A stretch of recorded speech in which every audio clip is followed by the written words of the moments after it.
Fantasy EFL is out, and it's time for us to start putting our drafts together from the 72 teams in the Championship, League 1 and League 2. Before I get straight into rating some of your drafts, I'd like to know your thoughts on the format of the game.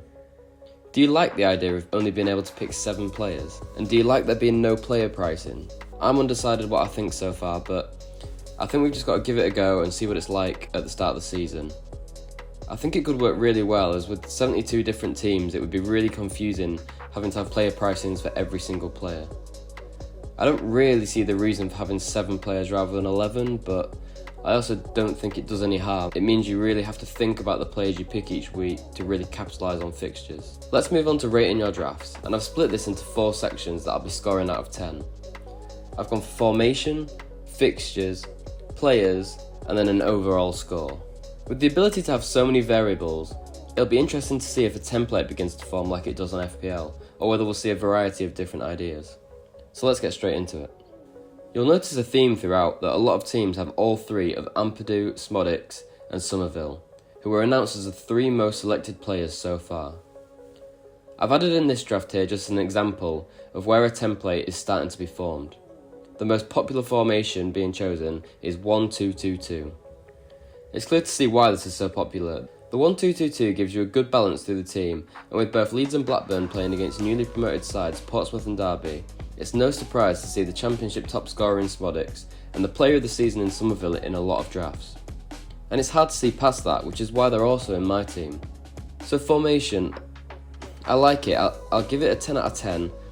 I think 1-2-2-2 is the best formation at the minute, but I think this team is a bit biased. It's clearly a Leyton Orient fan that sent this in, and I don't expect them to beat Bolton. In fact, I'd be tempted to put Bolton players in instead.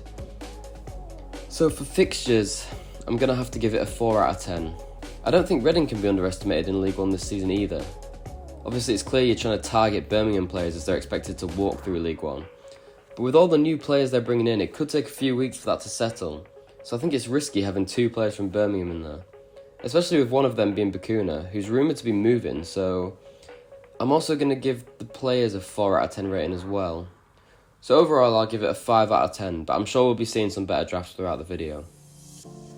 Here's another example of a team with Ampadu, Smodics and Somerville in, but I much prefer the choices alongside them in this draft. It's again got the 1-2-2-2 formation, which I've already spoken about, as I think it's important to have those 2 attackers in. So again, can't fault that, so 10 out of 10. I actually really like the Millwall picks, as I expect them to have a much better season than last year, especially after the signing of Langstaff, who you can see alongside Somerville, but I'm expecting Watford to struggle this season. They've had a rough start to pre-season, and a lot of their fans seem unimpressed by the ownership and the signings being brought in.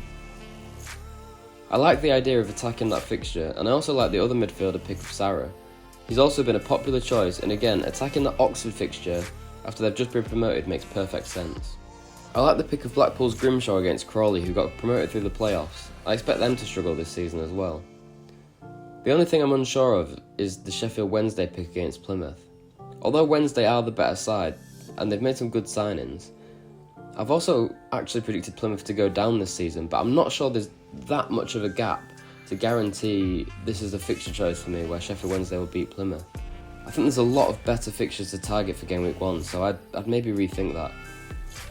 Okay, so for fixtures I've given this draft an 8 out of 10, and for players I've given it a 9 out of 10.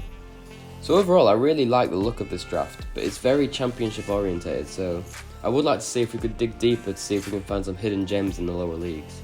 Overall this is getting an 8.5 out of 10, so really good. So this next draft has got a different formation of 1-2-3-1. Now if I had to give a first opinion on this draft, it would be that again this is obviously someone that watches the championship and not the lower leagues. I've already talked about Smodics, Ampadu and Somerville enough, so let's have a look at the others. Having the 1-2-3-1 formation means you can stack that midfield, but I'm not sure you've done it in the best way here. I definitely prefer having the 2 striker options rather than just one, so formation wise I'll give it a 7 out of 10, as I think there's some potential with it, but you've picked Brownhill and Doherty, who are playing against each other. There's 72 teams in the game and you managed to pick 2 that are playing against each other. It just seems a little bit unthought out. I think there's some much better midfield options you could be going for that make this team look stronger to me. Also with the Sheffield United defensive asset, they were shocking in the Premier League last year, And with how unpredictable the Championship can be, I'm not sure I would like to go straight in with a Sheffield United defender in Game Week 1. Preston aren't a bad side either. I could definitely see that game ending a boring 1-1 or something like that. I feel we need to capitalise on those easier fixtures for teams in League 1 and 2. I like the Blackburn and Bolton fixture choices, but Derby have just signed Azoa from Crystal Palace, which makes them significantly stronger in my opinion. But Blackburn are at home, so I don't mind it. Okay, so for fixtures, I'll give it a 6 out of 10. And players, I'm also going to give it a 6 out of 10, which means overall we'll also go with a 6 out of 10. So it's not my favourite draft, but there's definitely potential there with a couple of changes. This next draft has another new formation, going with the 1-3-2-1. Again, a very Championship dominant team with only Mullin up front from League 1. I have to say, I don't really like this formation at all. It's too heavy at the back when these Championship games are so unpredictable. Even though I've said previously I like the Leeds fixture against Portsmouth, I can also potentially see Portsmouth scoring in that game, so I really don't like the Leeds defensive double up. Formation, I'm going to give it a 4 out of 10, I'm sorry. NG for Cardiff against Sunderland, I'm not really sure on either. For me, there's not enough of a gap in skill level between those two teams for me to be picking a defender from either. I know I'm saying this about a lot of teams, by the way, but we have 72 teams to pick from. There's literally so many options. I do prefer the Ayling pick if he's nailed in that Borough side, with his assist threat, but again, Swansea aren't a bad team either, and it's such an unpredictable league. Moving into midfield, this draft's got Brownhill, which I don't mind as a solo choice, but again, you've chosen Luton to beat Burnley as one of your fixtures, so you're just trying to fight a losing battle. I quite like the Mullin pick, but we're obviously yet to see how Wrexham will do this season. It won't be as easy for them as last season, so it's a risky choice, but it could pay off. I do like the Blackpool fixture choice, but for fixtures I'm going to have to give it a 4 out of 10 again, and players I'm only going to give it a 5 out of 10. So overall this draft is getting a 4.5 out of 10 for me, which I believe is my lowest so far. Okay, so let's move on to the final draft of the video. This one goes back to the 1-2-2-2, and instantly it's more balanced. So we're giving that a 10 out of 10. For me already, you can tell this person has really looked at the fixtures and knows a bit more about the lower leagues. I like the Baxter shout against Leyton Orient, even though it's an away fixture. We've got the Leeds defender covered by just one asset.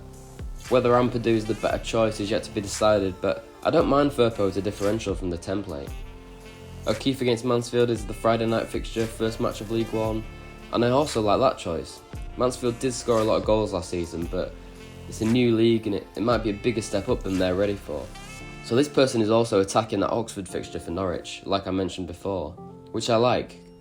You could potentially spread it out and just have the one asset and try and attack a different fixture too, but I don't mind it if you think Norwich can score big there. And then I really like the Doncaster fixture against Accrington as a home fixture. And then we've already spoken about Mullin, so yeah, I'm really liking this draft. So I can see at the bottom you've picked Sheffield Wednesday fixture against Plymouth again, which I've already shown my concerns about, but overall it's looking really good. For fixtures I'm going to give it a 9 out of 10, that Wednesday one the only one I'm unsure of. And then for players I'm going to give it a 9 out of 10 as well, so overall we'll give this a 9.5 out of 10, which makes it my favourite draft of the video. So there we are, that's 5 different drafts rated, and obviously with the amount of players in the game, there's really unlimited options, so I couldn't fit them all in. If you do have a different one that you want me to rate, then leave it in the comments and I'll give you my thoughts. If you enjoyed the video, make sure to like and subscribe, and I'll see you in the next one.